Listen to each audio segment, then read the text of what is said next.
மச்சான் அந்த வீடியோ பாரு. மேன் இவ்வளவு கஷ்டப்பட்டு வந்திருக்காங்க. தயவு செஞ்சு கோஆபரேட் பண்ணுங்க. நார்மல் பீப்பிள் கிடையாது.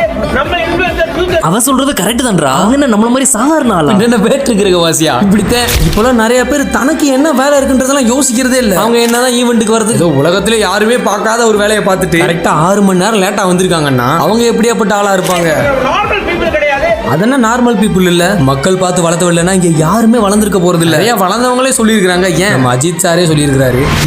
நிறைய ஃபேன்ஸ் நேர்ல வந்திருக்காங்க. Feeling very emotional. ஃபேமிலி பார்த்து குடும்பத்தை பார்த்து வேஸ்ட் டைம். இந்த மாதிரி வளர்றவங்க அவங்க வேலையை பார்த்துட்டு வளர்ந்துட்டு தான் போயிட்டு இருப்பாங்க. ஆனா நம்ம முக்கியமான வேலையெல்லாம் விட்டு போய் அங்க உட்காரணுமான்னு நம்ம தான் யோசிக்கணும். லீவ் தர மாட்டேன்னாங்க. வேலை எடுத்துக்கணும்னா பரவாயில்ல தூக்கிட்டு போடா நான் போறேன்னு சொல்லிட்டு நான் மட்டும் வந்துட்டேன். நம்ம 100 நாள் நான் லீவ் போடுறேன் சார். எப்பவுமே காலையில பாட்டு போறதுக்கு முன்னாடி தூங்குற வரைக்கும் நான் பாக்குறாரு. வருஷம் லீவ் போட்டு கோஆபரேட் பண்ணுங்க. நார்மல் பீப்பிள் கிடையாது. இவ்ளோ சொல்றேல, அப்புறம் ஏன்டா இவ்ளோ பேர் போய் அவங்களுக்காக வெயிட் பண்றாங்க?